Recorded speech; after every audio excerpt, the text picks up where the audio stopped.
তো নমস্কার বন্ধুরা, আশা করি সবাই ভালো আছেন। তো বন্ধুরা, এখন যে ছবিটার বিষয়ে কথা বলবো সেই ছবিটার নাম হচ্ছে অতীশ, যেখানে লিড চরিত্রে আমরা সঞ্জয় দত্ত, আদিত্য পাঞ্চোলি, শক্তি কাপুর, গুলশান গ্লোভার, কাদের খান, তারপরে ধরুন রবিনা ট্যান্ডন, তারপর হচ্ছে করিশ্মা কাপুর সহ আরও অনেককে দেখেছিলাম।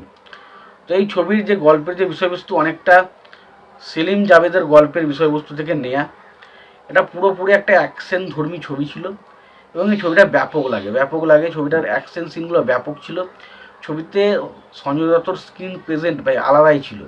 সঞ্জয় দত্ত এবং মানে আদিত্য পাঞ্চোলি তাদের মধ্যে যে যুগলবন্দিটা আমরা ছবির মধ্যে দেখতে পাওয়া যায়, এটা ব্যাপক লাগে আমার কাছে। তো বেশ ভালো একটা সিনেমা হচ্ছে অতীশ। তো এই ছবিটা নিয়ে আজকে কথা বলবো। ছবিটা রিলিজ করেছিল 1994 সালে এবং ছবিটার পরিচালকের দায়িত্বে ছিলেন হচ্ছে সঞ্জয় গুপ্তা। তো এই সিনেমাটা নিয়ে কথা বলার আগে প্রত্যেকটা বন্ধুকে অনুরোধ করে রাখবো, চ্যানেলটায় নতুন হয়ে থাকলে অবশ্যই আপনারা চ্যানেলটা সাবস্ক্রাইব করে নেবেন, আর যদি ভিডিওটি ভালো লেগে থাকে লাইক করবেন, শেয়ার করতে ভুলবেন না। তো দেখুন, সঞ্জয় গুপ্তা এই ছবিটার পরিচালক ছিলেন এবং ছবিটার গল্পটা লিখেছিলেন কমলেশ পান্ডে এবং ছবিটার পুরো যে গল্পের বিষয়বস্তুটা লিখেছে সেটা হচ্ছে রবীন ভাট। ছবিটার সঙ্গীতের পরিচালক ছিলেন নাদিম শ্রাবণ ছিলেন এই ছবির মিউজিক ডিরেক্টর। এবং বাকি ছবিতে অভিনয় তো কারা কারা করেছে বললাম আমি। তো দেখুন, ছবিটার গল্পটা হচ্ছে এরকম যে মানে সঞ্জয় দত্তের ক্যারেক্টারটা, যার নাম হচ্ছে বাবা, এবং আদিত্য পাঞ্চোলি তার ক্যারেক্টারটা হচ্ছে নবাব।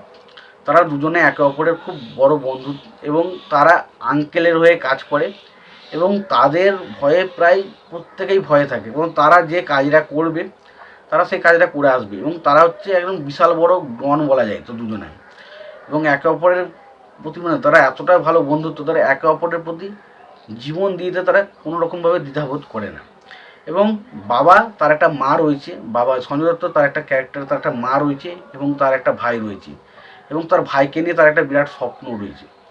কিন্তু এই যে সঞ্জয় দত্তর ক্যারেক্টারটা, সে দেখুন, সে সে তার পরিবারকে চালানোর জন্য তাকে কিছু খারাপ কাজকর্মের সাথে যুক্ত হতে হয় এবং সেই খারাপ কাজকর্ম যখন সবাইকার সামনে আসে তখন তার কাছ থেকে তার ভাই সরে যায় এবং তার প্রেমিকা সেও সরে যায় এবং পরবর্তীতে শেষ পর্যন্ত সঞ্জয় দত্তের ক্যারেক্টারটার প্রতি তারা কি আদৌ ফিরে আসে এবং শেষ পর্যন্ত এই যে সঞ্জয় দত্তর যে এই যে একটা লাইফ, সেই স্টাইল থেকে সঞ্জয় দত্ত কী বেরোতে পারে সেটা জানতে গেলে আপনাকে সিনেমাটা দেখতে হবে।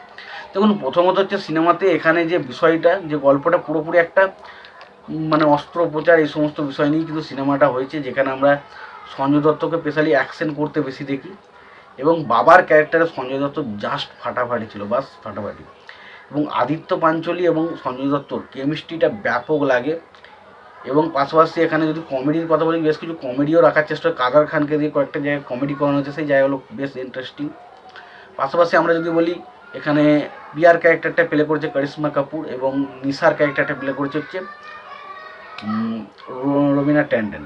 তো রবিনা ট্যান্ডন তিনি সঞ্জয় দত্তর বিপরীতে থাকবেন এবং করিশ্মা কাপুরের ক্যারেক্টারটা হচ্ছে সঞ্জয় দত্তর ভাইয়ের বিপরীতে থাকবে ক্যারেক্টারটা। তো এই ক্যারেক্টারগুলো কিন্তু বেশ ইন্টারেস্টিং এবং প্রত্যেকের নায়িকার কাজগুলো এই ছবিতে কিন্তু বেশ ভালো। অন্যান্য ছবির মতো নয় যে নায়িকা শুধুমাত্র হিরোর স্ক্রিন প্রেজেন্ট বা হিরোর নায়িকা হিসেবে থেকে গেছে, সেরকম কিন্তু নয়। ছবিতে তাদেরও কিন্তু অভিনয়ের বেশ ভালো পোটেন্সিয়াল ছিল। পাশাপাশি আমরা যদি বলি, যেমন শক্তি কাপুর যে ভিলেনের ক্যারেক্টারটা প্লে করেছে সেটা ব্যাপক ছিল। পাশাপাশি গুলশান গ্লোভারের কাজ বেশ ভালো। কাদের খান একটা বেশ ইন্টারেস্টিং ক্যারেক্টার প্লে করেছে। ছবিতে কমেডি ভালো রয়েছে, ছবির গানগুলো কিন্তু বেশ ভালো। দিল দিল দিল বলে একটা গান শুরু হচ্ছে প্রথমেই, গানটা বেশ ভালো। এবং একটা গান রয়েছে দেখবেন, স্যাড সং, যেটা কুমার শানু গেছে, কাশ তুম মুঝসে এক বার কহো তুম তো মুঝসে প্যার হো গয়া। ওই গানটা যতবার শুনি এত ভালো লাগে না গানটা, কি বলবো তোমাদেরকে। তো ওভারঅল আমি একটা কথাই বলতে, এই গানটা কিন্তু দারুণ হয়েছে, সিনেমাটা কিন্তু দারুণ। তবে একটা কথা বলতে আমি ভুলে গেছি, এই সিনেমাটা কিন্তু আমার একজন সাবস্ক্রাইবার বন্ধু, তার জন্যই আমি রিভিউটা করছি এবং সেই আমাকে এই ছবিটা রিভিউ করতে বলেছে এবং তার জন্যই আমি রিভিউটা করলাম। তো সেই সাবস্ক্রাইবার বন্ধুকে অসংখ্য অসংখ্য ধন্যবাদ যে আমাকে সে এত ভালো ভালো সিনেমাগুলো রিভিউ করার জন্য অনুরোধ করছে। তো আশা করব আমার প্রতি তার ভালোবাসা সারা জীবন এরকমই থাকবে আর আমিও চেষ্টা করব তাকে তার আশাটা পূরণ করানোর জন্য। তো তোমাদের এই বিষয়টা নিয়ে কি মতামত তোমরা জানিও। তোমাদের যদি ভিডিওটি ভালো লেগে থাকে লাইক কমেন্ট শেয়ার করে দিও। চ্যানেলটা নতুন হয়ে থাকলে অবশ্যই তোমরা চ্যানেলটা সাবস্ক্রাইব করে নিও, পাশে বেল আইকন অবশ্যই প্রেস করে দিও। ভালো থেকো, সুস্থ থেকো, দেখা হচ্ছে পরে ভিডিওতে।